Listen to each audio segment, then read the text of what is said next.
Assalamualaikum warahmatullahi wabarakatuh.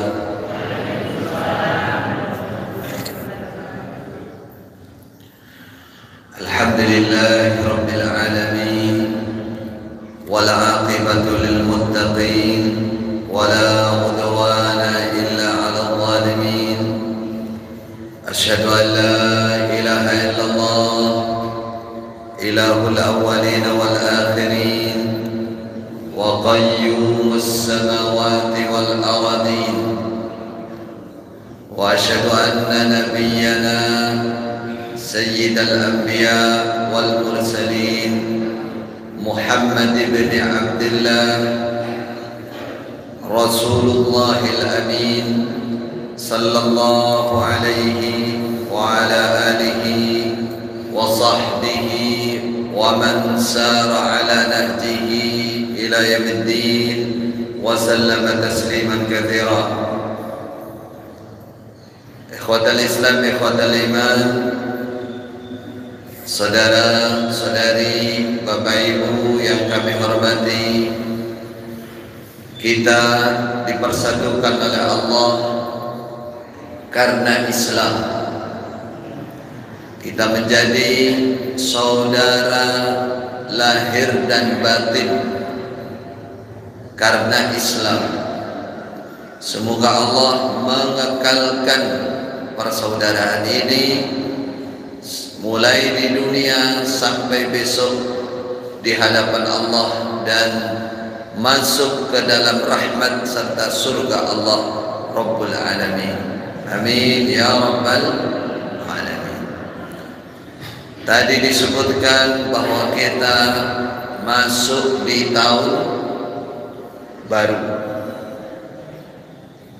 tahun baru Hijriah. Sebenarnya ini adalah tahunnya orang Islam. Tapi kenapa kok kalah marak, kalah ramai dengan tahun baru? Tahun baru nama Masehi. Masehi niku Masih bahasa Arab. Masih Isa ibni Maryam. Berarti tahunnya orang Nasrani. Kenapa kok kembang apinya semakin ramai, malamnya melean, tapi tahunnya tahun Masehi? Kadang-kadang kita tidak sadar, kadang-kadang kita tidak paham apa yang kita lakukan itu sebenarnya justru mencoreng muka sendiri. Mohon maaf, jare wong Jawa ngeraupi. Nah, ini kemudian teruskan ngeraupi ya, kotoran wajahnya sendiri. Lah kenapa kok bangga dengan tahun Masehi, justru tidak bangga, tidak bersyukur dengan tahunnya sendiri? Tahun Hijriah itu yang menetapkan pertama kali siapa? Khalifah Umar.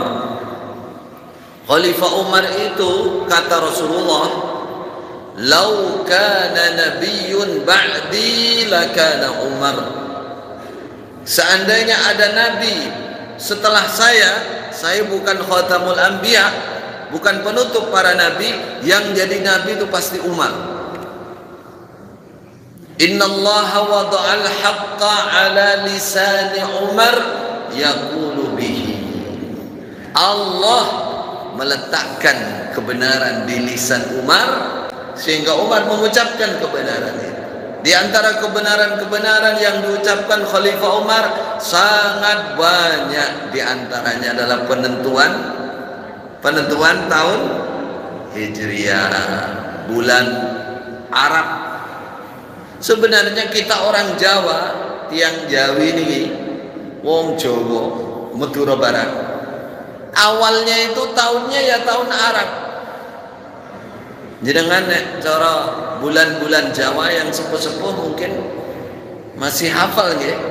Sing nom-nom ora roh blas, gak ngerti selo besar Suro, Rejab, Sof, sing muni rapal. Nah itu bulan Arab itu. Nah itu bulan-bulan Islam. Nah itu.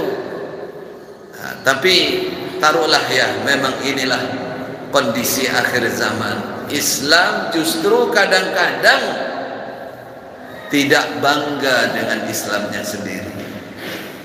Ini hanya mengingatkan saja kepada kita, justru seharusnya tahun Islam ini yang kita banggakan, kita syukuri. Bagaimana mensyukurinya? Apakah harus seperti tahun baru yang penuh dengan jogetan-jogetan, dangdutan sewengi? Oh tidak. Orang Islam kalau mensyukuri waktu itu dengan ibadah. Rasulullah mengatakan, aku puasa hari apa? Senin. Apa kata beliau? Yaumun wulidtu fihi. Ini adalah hari aku dilahirkan. Jadi kalau bicara waktu, mensyukurinya itu dengan ibadah. Rasulullah puasa hari Senin karena kata beliau, inilah hari aku dilahirkan. Saat ini yang terjadi bagaimana? Kalau sudah sampai di tanggal hari kelahiran, cobi, akhirnya terjadi apa? Ulang tahun kok diulang itu bener. Tahun itu ditinggalkan, ya. Panjang umurnya, lah kok panjang, karek berkurang umurnya itu. Yang sangat apa ya? Miris juga. Sampai di sekolah-sekolah Islam. Mohon maaf, MI ini ku nopo? Madrasah ini nopo? Ibtidaiyah. Lah madrasah tok itu wes nisbatnya dengan Islam. Lah kok ini aja ya ulang tahun. Kadek keplok-keplok. Nah, terus bagi-bagi roti, bu gurunya dapat lebih banyak. Diharapkan tiap hari ono ulang tahun. Yang kita cermati bukan masalah masalah kegiatan, tapi yang kesyukurannya. Bagaimana Rasulullah mencontohkan justru ibadahnya.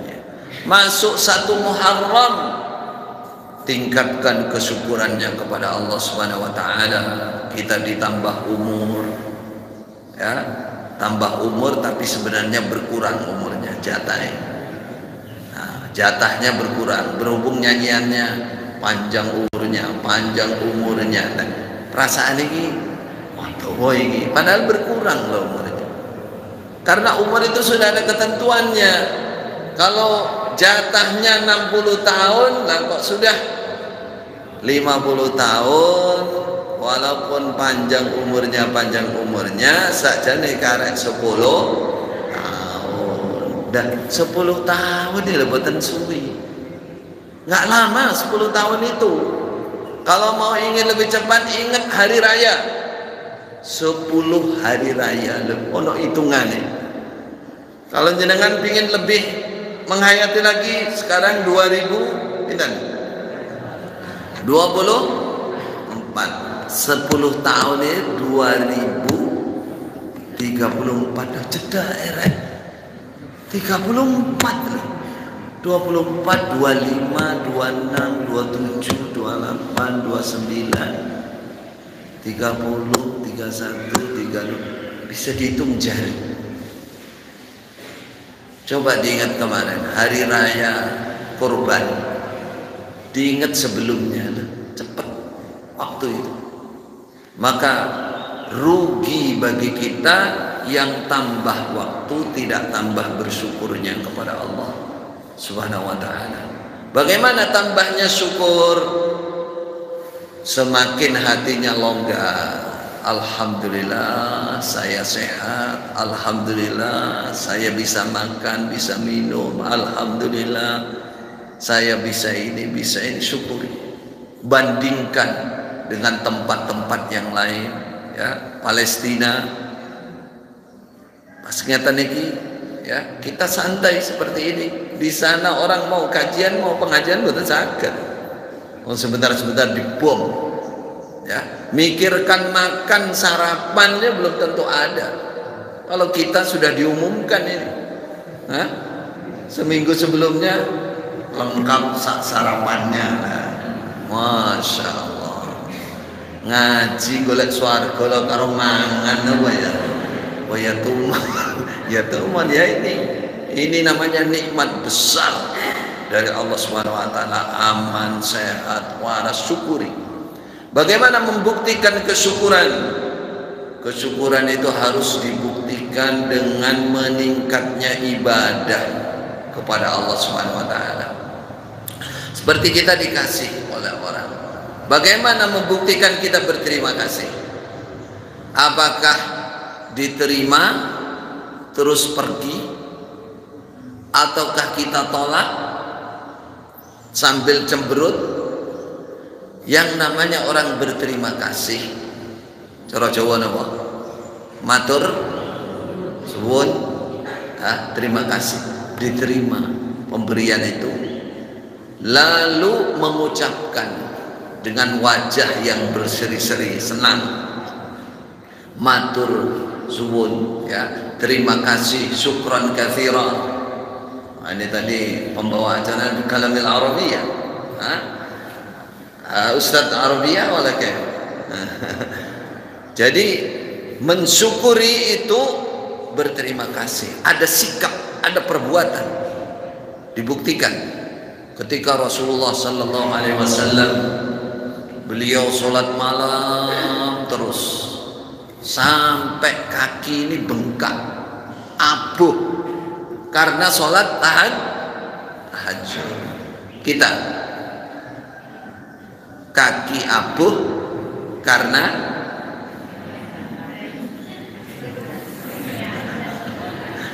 asam urat, karena macul di sawah, karena jalan terus. Rasulullah karena sholat. Lalu Sayyidah Aisyah istri beliau mengatakan, wahai Rasulullah, jenengan sudah diampuni dosa yang awal dan yang akhir, itu pertanda wis mesti surga. Surga itu akan didapat pertaruhan terakhir pengampunan. Sebanyak apapun pahala orang ibadai topeng geduk angin, tapi kalau dosanya tidak ada pengampunan, setiap orang kan pasti melakukan dosa, maka tidak bisa masuk surga, harus masuk neraka dulu. Maka penentunya pengampunan. Kata Sayyidah Aisyah, wahai Rasulullah, jenengan sudah diampuni dosanya yang awal, yang akhir, kenapa kok harus sholat malam tahajud sampai kaki bengkak? Apa kata Rasulullah? Beliau menjawab, afala akunu abdan syakura, bukankah aku adalah hamba Allah yang bersyukur? Justru saya beribadah seperti ini sebagai bukti bahwa saya bersyukur.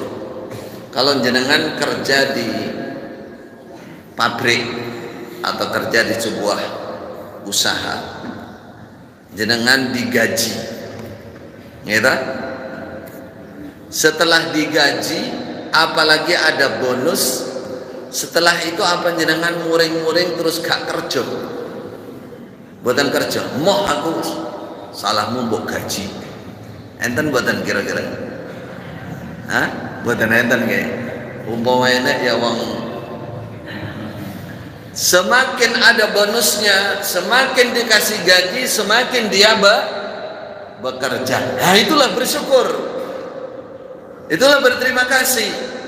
Nikmat Allah yang diberikan kepada kita sungguh tidak terbatas jumlahnya. Semakin banyaknya nikmat berarti kita semakin bekerja untuk Allah. Apa bekerja untuk Allah? Beribadah. Maka pertemuan ini mengangkat judul bunyinya napa? MPK. Masya Allah, disingkat supaya apal, memanfaatkan peluang kebaikan. Baik, namanya istighal bil khairat. Istighal, sibuk dengan kebaikan. Pertanyaannya, kenapa kita harus selalu memanfaatkan waktu untuk mendapatkan kebaikan? Lapo, ono opo, kenging nopo, kita harus selalu sibuk memanfaatkan waktu. Jangan sampai hilang waktunya, jangan sampai ada peluang yang tidak berisi kebaikan. Maka jawabannya, karena kita sebagai hamba Allah yang diberikan nikmat Islam, jadi orang Islam, terus mendapat jaminan jatah surga. Pun paham kalimat ini?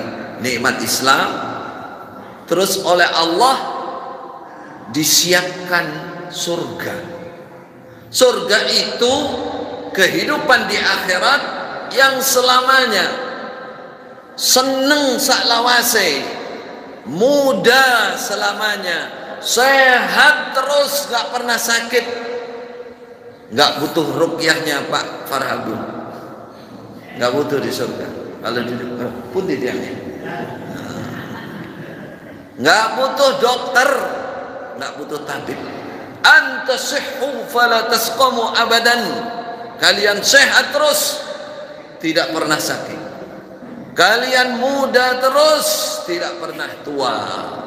Kalian senang terus, antan'amu, kalian senang terus, tidak pernah, fala tabta'isu abadan, tidak pernah susah. Kehidupan yang sesungguhnya khalidina fiha, kekal abadi selama-lamanya, muda terus. Ada nenek-nenek tua datang kepada Rasulullah. Nah, apakah kalau nenek enggak tua? Nah, belum tentu kalau sekarang. Kadang-kadang dia putus enom durung, belum kawin, belum sudah dipanggil mbah, ponaan, anaknya ponaan, dipanggil. Datang kepada Rasulullah, wahai Rasulullah, doakan saya masuk surga. Kata Rasulullah, di surga gak ada orang tua, orang tua surga. Balik nenek tua ini menangis, ya Allah, masa aku kayak mlebu surga, nangis. Padahal Rasulullah itu sedikit guyonan, panggil lagi, maksudnya mbah, yang maksudnya nanti Anda masuk surga tidak tua seperti ini. Anda akan menjadi muda lagi. Faja'alnahunna abkaran uruban atraban li ashabil yamin. Sampai nanti jadi perawan meneh, setil badannya, bajunya, atraba li ashabil yamin. Nanti dinikahkan dengan ashabul yamin, penghuni surga. Allahu Akbar. Saudara, kita sudah dibeli harta kita, diri kita oleh Allah, ditukar surga. Innallaha ashtara minal mu'minina amwalahum wa anfusahum bi anna lahumul jannah. Orang-orang Islam, orang-orang iman sudah dibeli, kata Allah, sudah dikontrak oleh Allah, dirinya dan hartanya. Dengan apa? Dengan surga. Dengan surga. Surga itu kesenangan yang saklawase selamanya. Sebaliknya, ketika kita tidak mensyukuri nikmat menjadi hamba Allah, seorang muslim sudah diberikan kesempatan untuk meraih surga, ternyata tidak sibuk dengan kebaikan, malah justru banyak waktu dibuang, kesempatan dibuang, nganggur sedikit untuk ngopi. Saiki sekarang kopi tenan iki. Masya Allah, sudah rambut beruban, mohon maaf, ngopi sampai jam 2 malam, nonton bola di sana. Wah, sampai nek wis gol kakinya kemana-mana, sak kopinya ditendang. Padahal dia orang tahu main bola, saking senangnya. Sampai jam 2, jam 3 malam, waktunya habis untuk hal-hal yang tidak manfaat. Waliyahzubillah, manfaatkan waktu.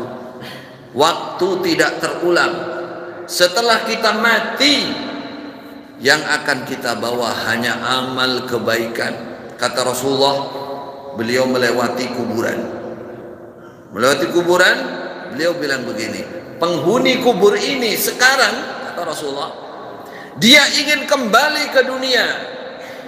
Apa yang dia inginkan? Kalau dia dikasih kesempatan, dia balik ke dunia mau sholat 2 rakaat saja. Ya Allah, kembalikan ke dunia 2 rakaat tok wes, tak balik meneh. Barangkali 2 rakaat bisa menyelamatkan saya di alam kubur ini. Jadi saudara, kalau kita sudah masuk ke alam kubur, semua kebaikan yang ada di dunia itu tampak.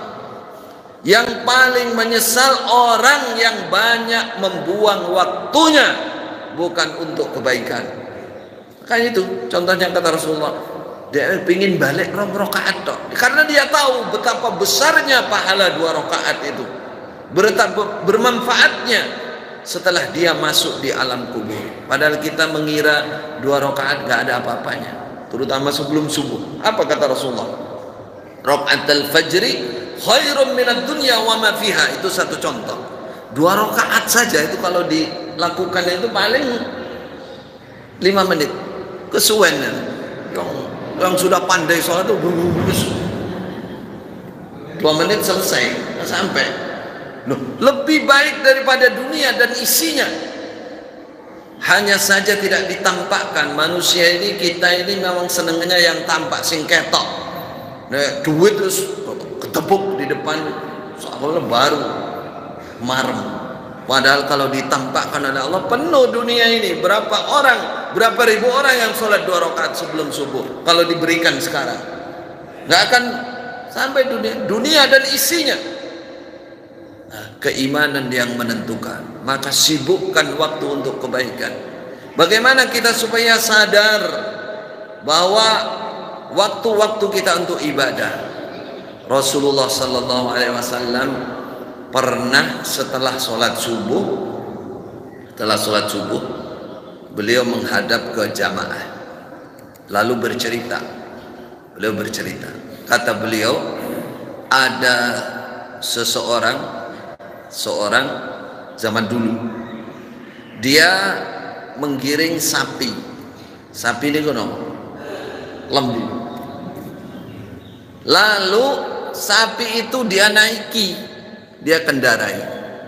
Berhubung sapi ini orang gelem laku, pecuti pukuli, ayo tang laku. Padahal hari-hari sapinya bukan untuk dikendarai, karena dia capek, dia naiki sapinya, kapui sapi ini ben melaku. Lah kok noleh to sapi ini? Niki ceritanya Nabi, hadis sahih dalam Sahih Bukhari. Setelah noleh, sapinya bilang, ini katanya sapinya, nopo artine? Kami golongan sapi, awake dhewe para sapi-sapi. Tidak diciptakan oleh Allah untuk seperti ini. Inna khuliqna lil hars, katanya sapinya, muring-muring sapi.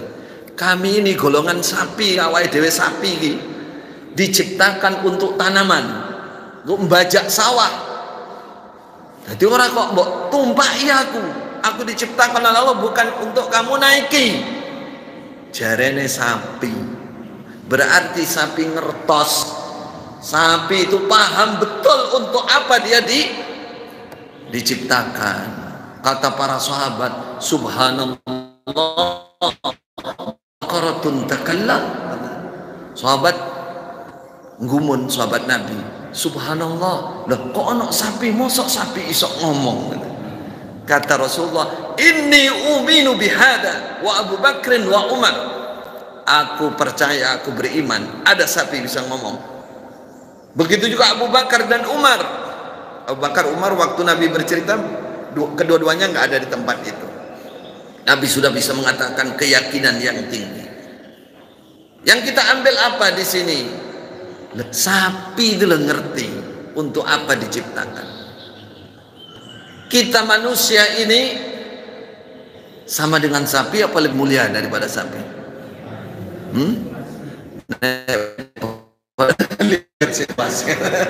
Kalau sama dengan sapi wis dibelek hari korban kemarin sing paling lemu terutama mah. Ah iki sapi ngapi iki untuk korban. Yang paling bobotnya paling banyak jadi korban. Kita lebih mulia jauh daripada sapi, ibu-ibu, saudara-saudara, bapak-bapak. Kita bukan hewan, kita manusia. Bahwa manusia ini paling mulianya makhluk.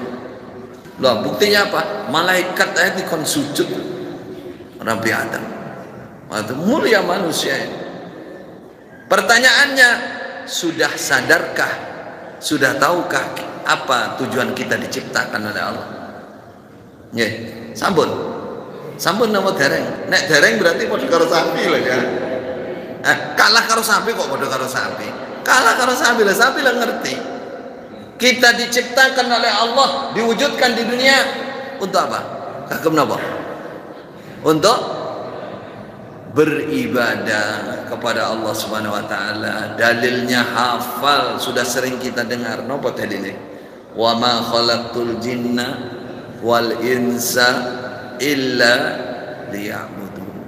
Nah, kalau kita sadar bahwa kita diciptakan, diwujudkan oleh Allah untuk beribadah, berarti kalau dipaksa untuk tidak beribadah pasti komplain. Kayak sapi nih kau, seperti sapi tadi. Padahal sapi nggak punya akal, kita punya akal. Kita akan komplain kepada diri kita sendiri atau orang lain yang memaksa kita untuk tidak beribadah kepada Allah. Karena apa? Saya diciptakan untuk beribadah. Lalu pertanyaan berikutnya, apakah kita harus dalam masjid terus? Wah, ini yang juru masjid terus kapan nek golek? Kehidupan tidak. Allah Maha Rahmat, Allah Maha Penyayang, memberikan peluang ibadah dalam segala celah kehidupan. Bisa beribadah kita dalam segala celah kehidupan. Tidak harus di masjid terus. Jadi orang masuk surga bukan harus di masjid terus. Jaga no duit sak karung jatuh. Wah, ya Allah, duit sak karung di masjid terus. Enak ngoten niku. Ya mboten enten. Mesti harus Allah menyiapkan peluang bagi kita untuk sibuk memanfaatkan waktu, mendapatkan kebaikan dimanapun kita berada. Maka kita harus sadar ada namanya skala prioritas. Napa cara Jawa skala prioritas? Yang harus menyibukkan kita, yang harus diutamakan, harus dinomorsatukan. Apa itu? Jadi kalau kita bicara tentang sibuk memanfaatkan waktu untuk kebaikan, ada yang paling atas yang harus diutamakan. Apakah itu? Jawabannya adalah amal wajib. Amal yang wajib. Apa amal wajib yang dimaksud? Yang pertama utama yang harus kontinu adalah sholat 5 waktu. Jangan sampai terlambat sholatnya. Nomor satukan, kalau sudah waktunya sholat, semua haram dikerjakan kalau sudah waktunya sholat. Ya ayyuhalladzina amanu idza nudiya lis-salati min yaumil jum'ati fas'au ila dzikrillah wa dzarul bai'. Kalau sudah dipanggil sholat, ada adzan, wa dzaru al-bai', tinggalkan daganganmu itu. Kalau yang di sawah, tinggalkan sawahmu. Yang di kantor, tinggalkan kantormu. Waduh, ini gajian dipotong nih. Tinggalkan itu. Hadiri panggilan Allah, hayya 'alas shalah, hayya 'alal falah. wadarul bai', tinggalkan. Bagaimana para sahabat dulu, muhajirin, teman-teman Rasulullah yang hijrah dari Mekah ke Madinah, kalau sudah ada adzan mereka sibuk di pasar, tinggalkan pasarnya. Orang Ansor yang sibuk kerja di sawah, kalau sudah ada adzan tinggalkan sawahnya, sholat dulu. Sholat dulu. Bagaimana kita yang ada di sini, ibu-ibu, kalau sudah ada adzan tokonya ditutup apa malah buka? Baru dibuka malah, wah adzan ini. Soalnya tidak masjid, uang mesti datang ke masjid. Saudaraku, dilihat di Mekah, Madinah, terutama Arab Saudi. Kalau sudah adzan, nanti dengan umrah, haji, kalau sudah adzan nggak boleh ada toko buka. Kalau sampai dibuka nggak ditutup, kena denda itu. Dendanya itu yang pernah saya dengar itu 10.000 real. 10.000 real itu saat ini pinten nggih? Hah? 1 real itu sudah yang haji kemarin pinten? Pinten? 4.400. Berarti 10.000 itu 44 juta. Nah itu sampai gak nutup toko belum tentu hasilnya segitu. Karena itu 1 kali, 2 kali, nanti berapa kali, 3 kali ada penjara, ditangkap yang punya toko itu, lebono penjara. Nah itu jadi gambaran bagi kita, sebenarnya penjara Allah, siksa Allah lebih dari itu baru di dunia orang sudah takut. Bagaimana orang nggak takut dipanggil untuk ibadah, terutama laki-laki? Ya, waktu zaman Rasulullah ada orang buta datang kepada Rasulullah. Orang buta ini datang, kata dia, wahai Rasulullah, saya ini buta, kemudian saya tidak ada yang saya agak, bolehkah saya sholat di rumah? Arang napa mboten? Kata Rasulullah, oleh ora apa-apa. Lah orang buta nggak ada yang nuntun. Terus pulang balik. Belum jauh dipanggil lagi oleh Rasulullah. Tahan, sini. Rene saya. Duduk, tanya, as-sami'tal adzan? Kamu buta nggak ada yang nuntun, tapi kamu dengar adzan nggak? As-sami'tal adzan? Kamu dengar adzan? Kata orang buta, na'am, iya ya Rasulullah. Apa kata Rasulullah? Ajib. Kalau kamu dengar adzan, kamu jawab, kamu datangi panggilan itu. Loh, orang buta nggak ada yang nuntun, rumahnya lumayan jauh dari masjid. Mendengar adzan harus datang ke masjid. Kita tidak buta, nggak perlu penuntun, kadang-kadang rumahnya mepet karo masjid. Lah kok ada iso sholat, kok gak sholat di masjid? Hah? Padahal dipanggilnya hayya ala sholat, ayo sholat, hayya ala sholat, ayo sholat. Aku ora paham cara Arab kok. As-sholatu khairum minan naum. Aku sing nom-nom tak ayo. Sing tuh, padahal sholat lebih baik daripada tidur. Masya Allah, ada orang jadi pembantu Rasulullah.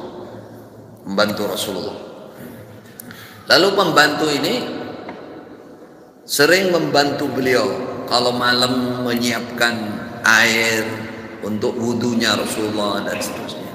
Namanya Abi Bakrah ya, dalam sebagian riwayat. Terus suatu saat Nabi itu orang yang sangat belas kasih. Ketika orang berbuat baik kepada beliau, beliau pasti membalas, memberi sesuatu. Suatu saat orang ini ditanya oleh Rasulullah, njaluk awakmu njaluk apa? Mumpung aku enek, mumpung saya ada. Jadi Nabi Rasulullah itu orang sangat dermawannya luar biasa. Punya apa nggak ada yang ditahan. Kata beliau, kalau saya punya emas sak gunung Uhud, tidak sampai 3 hari, pasti saya habiskan untuk saya kasihkan para sahabat, kaum muslimin, kecuali 1 dinar yang saya siapkan untuk bayar utang, katanya. Itu Rasulullah. Kata Rasulullah kepada pembantunya ini, kamu minta apa? Wah, mumpung aku ada ini, nyalu apa? Apa kata pembantunya ini? Dia mengatakan, as'aluka murafaqataka fil jannah. Wahai Rasulullah, aku minta kepadamu bisa bersamamu, dekat dengan engkau di surga. Wah, kata Rasulullah, awa ghaira dzalik, gak njaluk liyane ta awakmu? Ono lagi, ono emas, ono seloko, ono duit, ono panganan, gak njaluk liyane awakmu. Awa ghaira dzalik, la ya Rasulullah, huwa dak. Itu saja permintaanku. Kata Rasulullah, wah cerdas banget gue. Cerdas, permintaan kalau hanya dunia dimakan habis, tapi di surga dekat dengan Rasulullah, itu pasti derajat yang tinggi. Apa kata Rasulullah? Saya turuti permintaan kamu, tapi ono syarate. Ada syaratnya. Apa wahai Rasulullah syaratnya? A'inni alaika bikathratis sujud. Ya, tolong bantu aku supaya besok bisa narik kamu dengan memperbanyak sujud. Nah, kalau memperbanyak sujud itu maksudnya apa? Nah, maksudnya apa? Perbanyak sujud. Salat, kok dalan-dalan sujud meneh, sujud mboten. Memperbanyak salat. Apa salat? Salat wajib nomor 1. Kadang-kadang ada di antara kita salat sunnahnya tertib. Oh, salat tahajud nganti subuh, cedak subuh keturun sampai iki jenenge mburu uceng kelangan delak. Buru nasi sedikit kelangan tumpeng. Nah, itu maka yang harus didahulukan yang wajib. Masya Allah, Allah Maha Rahmat. Bagaimana orang yang mempersungguh ibadah, apakah hanya dijatah surga? Tidak. Di dunianya ini oleh Allah ditolong. Kalau orang mendahulukan sibuk urusan ibadah, menyempatkan ibadah, ya bna Adam, kata Allah dalam hadis qudsi, tafarragh li ibadati, sempatkan kamu untuk ibadah kepadaku, luangkan. Kalau Allah menyatakan luangkan, sempatkan, sempat no, berarti Allah sudah mengerti kita itu sibuk urusan Allah, urusan dunia. Suruh nyempatkan oleh Allah, tafarragh li ibadati, siapkan waktu untuk beribadah kepadaku. Apa janji Allah? Amla sadraka ghinan, saya akan penuhi dada kamu dengan kekayaan. Tak sugih no awam. Kalau kekayaan dalam dada itu kira-kira kaya apa? Kaya hati. Penentu Bapak Ibu kaya hati itu. Kalau orang punya kekayaan finansial, harta, uang, tapi tidak kaya hati, nggak ada gunanya. Tidak menikmati dia. Tidak menikmati. Bahkan semakin banyak uang semakin tersiksa. Semakin stres mikirkan duitnya. Saya pernah ketemu orang itu hartanya kalau di total 26 triliun. Pinten nih 26 triliun. Cara di rupanya duit mungkin masjid itu tebek kira-kira. 26 triliun. Itu nilai hartanya. Suatu saat nangis di depan saya, Ustaz, tolong saya Ustaz. Bagaimana solusinya Ustaz? Tolong doakan Ustaz. Biasanya orang sugi-sugi lah ngoten niku. Nek masalah baru curhat kalau Ustaz. Kalau masalah lali kalau Ustaz. Oh, apa nuntut ngono ya mboten. Biasa Ustaz ya njaluk nasihat atau njaluk donga. Dia menyatakan, harta saya memang segitu Ustaz. Tapi saya sekarang diancam kebangkrutan, saya akan terancam punya hutang 9 triliun. Mikirkan kalau, masih kalau itu. Kalau ini nek Kan belum terjadi tak? Nah, coba ketakutannya luar biasa. Beda sama kita. Hah? Nggak punya apa-apa, utangnya akeh. So utang meneh, nggak pernah peduli. Ini loh duitnya wakeh, masih ancaman bangkrut, dimungkinkan. Itu sudah stres. Nah itu harta saudara, dunia. Kalau orang nggak punya kaya hati, belum tentu cukup. Makanya Allah menjanjikan siapa yang ibadahnya nomor 1, maka apa? Allah memberikan kekayaan dalam hati. Wa sudda faqrak, kata Allah, saya tutupi kefakiran kamu. Fakirmu ini tak tutup, gak fakir gue. Jadi kalau nggak fakir itu nggak pernah nggak cukup, berarti cukup terus. Loh. Semua keinginannya berarti tercapai orang cukup itu.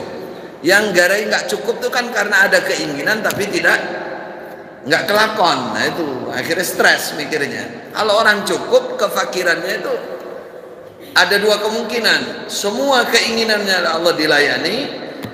Ada kemungkinan kedua, diberkahi. Pikirannya itu longgar, cukup, pas marem toh. Makan tahu tempe karo sambel bawang ngono tos ngenteni 2 piring. Bariku sewanteng iya wis 2 piring sekarang ngantuk. Santeng turu isan. Ora mikir apa-apa, so tenang. Daripada orang masuk jenengan wong sugih sekali makan itu 1 juta, 2 juta, 3 juta biasa. Oh benane 200.000, 250. Kopi jenengan beriki kopi kan pinten kopi ini? Hah? 5.000 wis seruput suwi entek. Kok sugih enek kopi 500.000 sakniki tadi iki. Lha kula nate dijak. Piro gregane? 250.000. Batinku kekno duwite ae rek. Lah wong sak cangkir cilik 250 iki. Glek entene tibake cara ngombene saiki. Masya Allah. Jadi Bapak Ibu, kekayaan itu tergantung hati. Sebaliknya oleh Allah diancam, wa illam taf'al, kata Allah, kalau kamu sebagai hamba saya tidak berjuang, menyempatkan, menyibukkan ibadahmu, maka kata Allah apa ancaman? Lam asudda faqr, malaktu sadraka syughlan, saya penuhi dada kamu dengan sibuk. Ngopo cara sibuk? Cara Jawa repot tok isine wis. Perkarane morak-marit, sing bojo loro, sing anak tabrakan, sing ngopo. Pokoknya wis repot tok isine. Enggak pernah cukup. Walam asudda faqrak, kefakiranmu tidak akan pernah saya tutup. Kebutuhannya terus, nyawang ngopo ae kepingin, ngawang sate pingin, ngawang soto pingin, ngawang mobil pingin, ngawang ya luang undangan 3 bulan lagi itu loh, sudah persiapan klambi gue warnanya ireng campur bu mikirno klambi sing diamuk wong lanang. Pokoknya siap nom. Padahal masih 3 bulan lagi, wis mikirno klambi stres. Lan lho piye kok nek sampai wayahe undangan sampai gak ono piye. Sibuk pikirannya. Wis mikir klambi, mikir penuh pikirannya. Nah, itu ancaman dari Allah bagi hamba yang tidak menyempatkan ibadah. Repot, seberapapun punya uang, berapapun hartanya dia akan kurang. Punya 1M pingin 2M, 2M pingin 3M terus.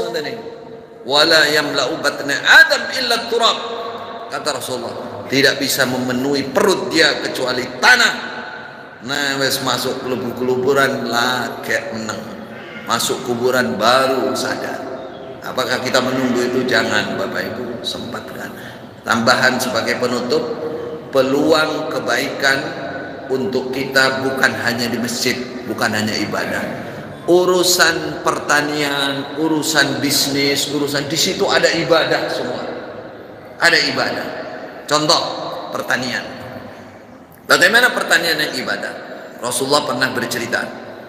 Ada orang lewat di tanah lapang lalu melihat mendung. Lah, di mendung ada suara menggelegar keras. Isqi hadiqata fulan. Sirami udanono iku kebune si fulan itu. Wah, dia kaget. Wah, di mendung ada suara. Kemudian mendung itu bergerak. Dia ikuti mendung itu. Enggak lama hujan. Hujan jatuh di selokan-selokan di suatu tempat, terus ngalir di selokan. Ikuti aliran air sama dia. Nah, aliran air ini menuju sebuah kebun. Gak nanggone liya-liyane mboten. Pokoknya satu kebun ke situ airnya semua. Terus dia lihat, oh, di situ ada orangnya. Orang yang lagi nyangkul meratakan air tak sawah. Terus dia tanya, fulan, sampean namanya siapa?" Katanya. "Nama sama siapa?" Dia sebut namanya persis seperti yang disebut di mendung tadi, di awan tadi. Kata yang punya sawah, "Sampean wong ndi to kok tekon jenengku?" Mungkin nek ceritane mau aku dengar itu di mendung ada suara iski hati kota fulan, sirami kebunnya si fulan. Apa kata yang ini? "Saya ingin tahu sebenarnya ada apa, kok hebat banget namamu disebut di mendung sana." Berarti kan malaikat itu yang nyuruh, karena mendung itu bergerak atas, ada malaikat mendung. Katanya malaikat, udah nono kebunnya si fulan. Ternyata air hanya ke situ betul. Kata yang mendengar tadi, "Jane apa to rahasianya sampean niku?" Rahasianya apa? Kata si fulan, "Wahai rajul, kalau kamu ingin tahu rahasianya, setiap saya menanam nih, kalau panen tak bagi 3. Ya, sepertiga untuk saya dan keluarga untuk dimakan. Kemudian sepertiganya untuk sedekah fakir miskin. Sepertiga lagi untuk mengelola sawah ini lagi, untuk benih, untuk biaya-biaya itu." Oh, nota. Ini namanya petani beribadah. Saya itu. Jadi dia kerja nyangkul itu sudah ada nilai pahalanya, karena dia sudah meniatkan ini untuk kebaikan, bukan hanya untuk dirinya sendiri, untuk sedekah. Ini ku contohnya. Wantun mboten jenengan? Pak Guru gaji 1 bulan dibagi 3. Loh, wong mboten dibagi 3 saulan wis entek lah. Nah, itu beda kondisinya. Beda. Artinya cari peluang. Ya, untuk sedekah. Yang penting pertama niatnya. Innamal a'malu binniyat. Lah aku tuh bukan petani, pedagang, bisa dikiaskan, dianalogikan ini tadi. Sampai Rasulullah mengatakan ada 3 orang yang pahalanya double. Pertama, orang yang beriman kepada Nabi Isa, Nasrani, kemudian iman kepada Nabi Muhammad, 2 pahalanya. Kedua, orang punya budak perempuan. Zaman dulu ada budak, lalu dimerdekakan, diajari adab, dimerdekakan, terus dinikah. Sudah dibeli, dimerdekakan, dinikah, double pahala. Yang ketiga, seorang yang dikuasai oleh orang lain sebagai pekerja. Nah, ini semua pegawai itu pekerja, ada juragannya. Dia melaksanakan kewajiban dia dalam bekerja kepada negara, bekerja kepada perusahaan, dia tetapi itu, dan dia juga menetapi kewajiban kepada Allah. Dia tidak lupa ibadahnya, pahalanya double, masya Allah. Kita menetapi amanat atau kerja itu sudah pahala, apalagi diniati untuk kebaikan-kebaikan. Yang paling penting lagi, ini rahasia yang tidak semua orang tahu dan tidak semua orang memanfaatkan. Dalam segala keadaan berusahalah biasa berzikir kepada Allah. Lisan ini jangan berat untuk berzikir. Dilatih Bapak Ibu. Ini murah, ini tidak bayar, ini tidak perlu tenaga yang banyak dan bisa di mana-mana dilakukan. Hanya sedikit, wa qalilun man fa'alu dzalik, tapi sedikit orang yang mengerjakan. Padahal ini juga bagian dari suksesnya kehidupan dunia sampai akhirat. Dunia sampai akhirat. Mu'ad bin Jabal, sahabat Nabi, ulamanya, para sahabat mengatakan, tidak ada amal yang lebih cepat menuju surga, lebih berhasil kecuali berzikir kepada Allah. Kecuali berzikir kepada Allah. Kemudian ada panglima Rasulullah, namanya Saifullah, siapa namanya? Ada yang tahu? Khalid bin Walid. Itu yang selalu hidupnya perang. Tapi di akhir usia tua, zaman Khalifah Umar, ya, Khalid bin Walid sudah nggak mimpin perang lagi. Dia pingin mati di waktu perang, tapi sampai tua malah matinya tidak dalam keadaan perang. Kemudian Khalid bin Walid ambil Quran, dia pegang Quran, dia peluk Al-Quran. Dia katakan, sudah lama aku melupakan kamu karena berjihad, padahal membacamu lebih banyak pahalanya daripada berjihad. Jadi zikir ini luar biasa, saudara. Rasulullah pernah dalam perjalanan, orang perjalanan kan sibuk perjalanan. Ketika melewati Gunung Jumdan, kata Rasulullah, siru ibadallah, ayo terus berjalan, semangat, kita melewati Gunung Jumdan. Apa kata beliau? Sabaqal mufarridun, sungguh juara orang-orang yang mufarrid, orang-orang yang menyendiri. Para sahabat bilang, loh, kok ada juara baru ini? Apa maksudnya wahai Rasulullah? Yang dimaksud mufarrid, orang-orang yang menyendiri. Kata Rasulullah, az-zakirunallaha katsira wadz-zakirat, orang-orang yang selalu ingat kepada Allah dengan banyak, dan laki-laki maupun perempuan. Rasulullah sebut dua-duanya. Jadi sampai dalam perjalanan itu Rasulullah mengingatkan kita untuk berzikir kepada Allah. Allah dalam akhir surah Al-Imran memberikan pangkat atau lakop, julukan kepada orang-orang yang ahli berzikir. Apa kata Allah? Ulil albab, orang-orang yang cerdas, orang-orang yang tinggi intelek pemikirannya. Siapa mereka? Alladzina yadhkuruna Allah qiyaman wa qu'udan wa ala junbihim, orang-orang yang selalu zikir kepada Allah keadaan berdiri, keadaan duduk maupun keadaan tiduran. Itu dipuji oleh Allah. Dari lafaz zikir prioritas, ada prioritas. Pertama kalimat tauhid. Perhatikan, la ilaha illallah. Ucapkan dengan baik, dengan penuh ta'zim kepada Allah Subhanahu wa taala. Jangan mengejar banyaknya, tapi khusyuknya. Nanti Allah paling pertolongan. Banyak orang sembuh karena la ilaha illallah, sakit yang sudah tidak terobati. Banyak orang, la ilaha illallah itu kalimat tauhid. Kalau mau cerita, pernah dengar Nabi Yunus, cerita Nabi Yunus? Yeah. Nah, bagaimana Nabi Yunus? Dilempar ke laut, ditelan ikan, dibawa ke dasar laut. Orang dilempar ke laut saja, orang bilang apa? Mati toh? Mati. Pasti sudah mati wong dilempar ke laut kok. Jadi masih ditelan ikan, di perut ikan, dibawa ke dasar laut. Berapa lamanya? 40 hari, 40 malam. Lah boten mati niku. Lah kok bisa enggak mati? Karena beliau berzikir kalimah tauhid. Apa zikirnya? La ilaha illa anta. Niku sama dengan la ilaha illallah itu. La ilaha illa anta subhanaka inni kuntu minal. Kalau nggak hafal itu cukup la ilaha illallah. Penyelamat kalau kita mengucapkan dengan benar. Nggak usah. Itu kecelakaan atau musibah besar yang paling berat kan kematian yang paling ditakuti. Sudah pasti mati menurut Al-Quran. Nggak mati itu masih bisa ditolong oleh Allah.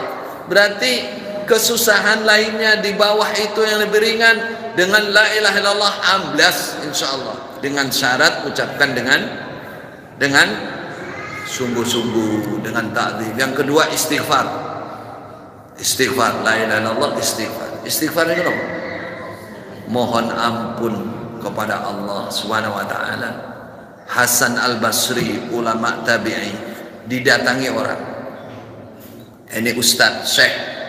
Seperti tadi kaidahnya dari zaman dulu, kalau sudah ada masalah datang ke syekh, ke gurunya. Dia bilang, saya ini nggak punya anak, sudah bertahun-tahun usaha sudah saya usahakan tapi belum punya anak. Bagaimana Syekh Hasan Al-Basri?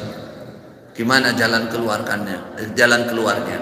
Kata Hasan Al-Basri, istighfirillah, istighfar sengakeh.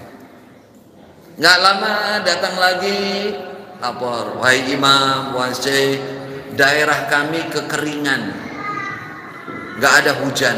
Sudah panenan gagal semua ini panen dan nggak hujan-hujan. Bagaimana solusinya? Kata Hasan Al-Basri, istighfirillah, istighfar sing akeh. Nggak lama datang lagi orang katakan, wahai imam, saya ini fakir, semua usaha saya pertanian nggak berhasil, perdagangan bangkrut, ini pokoknya deblek hidup saya. Bagaimana caranya? Solusinya apa? Jawabannya apa? Istighfirillah, istighfar semakai. Lalu apa yang terjadi? Setelah itu muridnya datang kepada Hasan Al-Basri, pada gurunya, Pak Guru, Syekh, 3 masalah jawabannya kok bolak-balik istighfar, itu apa? Nopo maksudnya kok ngoten niku? Ternyata apa? Beliau mensitir ucapan Nabi Nuh dalam surat Nuh. Dalam surat istaghfiru rabbakum innahu kana ghaffara yursilis sama alaikum midrara wa yumdidkum bi amwalin wa banin wa yaj'al lakum jannatin wa yaj'al lakum anhara.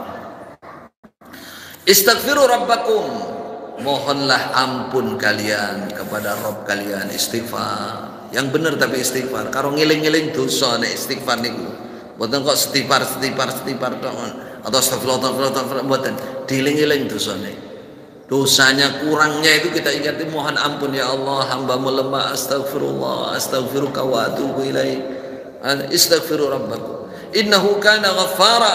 Kalau Allah sudah mendengar istighfarmu yang sungguhan, yursilis sama alaikum midrar, maka Allah pasti menurunkan hujan deras. Tuh satu.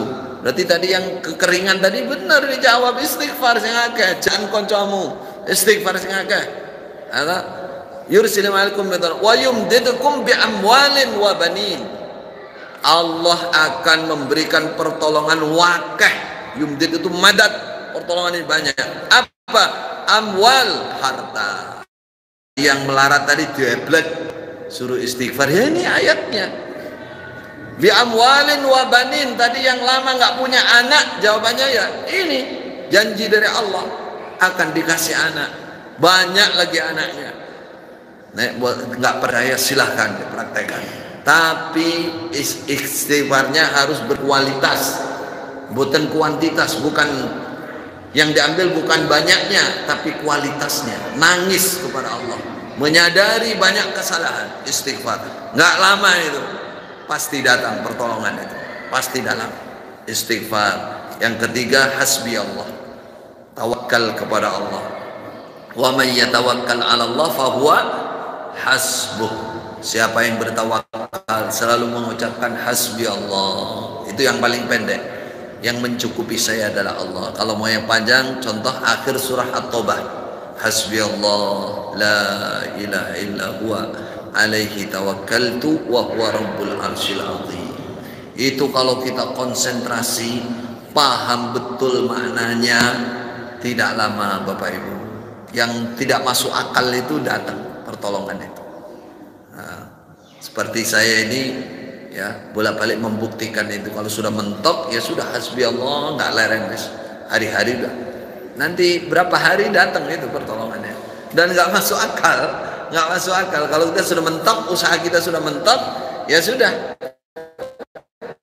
duduk hasbi Allah, ya usahanya sudah mentok, pasrah kepada Allah. maka Allah pasti mendatangkan apa? Pertolongan. Ada seorang ibu habis Jumatan itu, ini di Riyadh, kejadian di Riyadh. Senangannya jaluk-jaluk, minta-minta. Jadi habis Jumatan ada njaluk kan meksa. Sehingga imam masjid ini gregetan, imam masjid ini. Iki wong wedok iki ben Jumatan teko rene njaluk terus. Akhirnya diingatkan sama imamnya. Hei wanita, hei ibu, sudahkah Anda minta kepada Allah sebelum minta kepada manusia? Sampean jualan ben minggu ben Jumatan pangarene ae sampean. Repote nek gak njaluk bengok-bengok dikai bengok-bengok. Lalu si ibu ini mengatakan, wahai imam, saya ini suatu saat, besoknya masih lagi ceritanya, imamnya waktu khutbah Jumat berikutnya, nasihat khutbahnya itu isinya nggak boleh minta-minta, harus pasrah kepada Allah. Nek ana wong njaluk maksa aja dikei. Khutbahnya begitu, sehingga orang keluar masjid, wanita ini minta nggak ada yang ngasih. Akhirnya wanita memanggil karo imamnya. Imamnya keluar langsung di awur. Gara-gara sampean aku njaluk gak dikai. Baru imamnya memberikan nasihat tadi, wahai wanita, sudahkah kamu minta kepada Allah sebelum minta kepada manusia? Terus ibu ini bilang, wahai imam sholat, sampean gak ngerti ya, aku ini punya anak di rumah. Aku ini seorang janda, punya anak banyak di rumah. Dan aku tidak punya pekerjaan. Aku minta ini setiap minggu itu untuk makan seminggu. Aku nggak bisa kerja, nggak bisa kemana-mana. Anakku masih kecil, cilik anakku. Lagi mau tiap Jumat itu tak tinggal tak titip no tonggo anakku ibu. Jadi kesini saya itu cari makan. Kalau saya nggak dapat, saya nggak makan seminggu. Baru imamnya berbesmili. Loh gitu toh? Iya makanya. Baru imamnya bilang, ya sudah, kamu pulang, jangan berhenti istighfar, jangan berhenti hasbi Allah, pasti Allah nolong sampean. Baru si wanita ini ingat pesannya imam, dia pulang wes gak jaluk-jaluk istighfar wes. Lah kok Jumat berikutnya, ini yang cerita imam masjid, salah satu syekh di Mekah, saya dengar sendiri. Beliau cerita Jumat berikutnya nggak ada wanita ini. Jumat berikutnya lagi nggak ada sampai 1 bulan. Oke, mati wong iku. Gak jaluk karena panganan mati bae. Akhirnya imam ini merasa salah. Karena merasa salah goleki sapa sih wanita. Oh ibu iku jeneng, oh di mana kamu goleki karo. Dicari sama imam karena dia merasa salah. Setelah sampai di RT-nya dia kalau di sini, ditanya orangnya sudah nggak ada. Tanya tetangganya yang biasa ngeramut anak itu, kemana dia? Oh, pun pindah teng Riyadh, teng kutha ibu kota. Nah, saat ini Jakarta. Loh, harap laporan njaluk-njaluk mboten. Sakniki ki ambek dadi wong sugih. Wong kaya gimana ceritanya? Siapa? Orang kaya siapa? Disebut namanya sama tetangganya. Orang kaya ini orang kaya dermawan. Terkenal di Riyadh, konglomerat dermawan. Nah, karena imam ini juga kenal, ditelepon orang kaya itu. Betul si wanita nama ini? Iya. Lah di mana? Bojoku, istriku, anak bojoku. Terus sampean siapa? Saya imam sholat yang ini masjid ini. Oh, tiap hari istri saya cerita tentang sampean. Gara-gara sampean, saya berjodoh dengan istri saya itu. Lah gimana ceritanya? Ya. Gimana ceritanya? Jadi cerita singkatnya itu, setelah dia istighfar banyak ya, kemudian suatu saat orang kaya ini bermimpi disuruh menikahi wanita itu. Ada wanita nama ini, desa ini, cara cedake masjid ini disebut namanya semua. Iku nikah ono iku. Nikah itu. Tangi, tidur lagi, mimpi lagi sampai 3 kali. Jangan gewenah orangnya namanya. Akhirnya dia ngajak ibunya juga salihah. Terus datangi desa itu, ketemu dengan wanita ini. Setelah diurut masih saudara, masih family, bos sepupu apa 2 pupu apa 3 pupu masih family. Akhirnya dicukupi, pertama dia nggak ada niat menikahi, habis kayak ibu untuk berapa tahun kasih. Tapi ibunya bilang, "Leh, kambok nikahi bisa boleh." Kan rondo sugih. Sugih nopo Bu? Sugih anak. Tapi kan solihah, akhirnya dia berjodoh. Buatkan istana di Riyadh sana, istana rumah megah. Nah itu. Jadi asalnya megah pindah menjadi megah. Gara-gara nopo? Istighfar, hasbi Allah. Monggo, itu hanya cerita dan itu kisah nyata, tapi dalilnya yang paling benar dari Allah Subhanahu wa taala. Sibukkan waktu untuk beribadah, amal wajib dalam segala posisi, niati ibadah, terus biasakan menjadi ahli zikir. Ahli zikir. Allah tidak melihat siapa kita, baju kita, pangkat, yang dilihat adalah hati kita kepada Allah Subhanahu wa taala dan ibadah kita. Semoga Allah memudahkan kita semua untuk meningkatkan ibadah, menyempatkan dalam segala waktu dan untuk kebaikan. Barakallahu fikum jami'an, jazakumullah khairah. Insyaallah yang bisa saya sampaikan demikian. Mohon maaf jika ada lebihnya waktu. Semoga bermanfaat dan menjadikan kita semua lebih semangat beribadah kepada Allah Subhanahu wa taala. Barakallahu fikum. Cukup? Mana benar?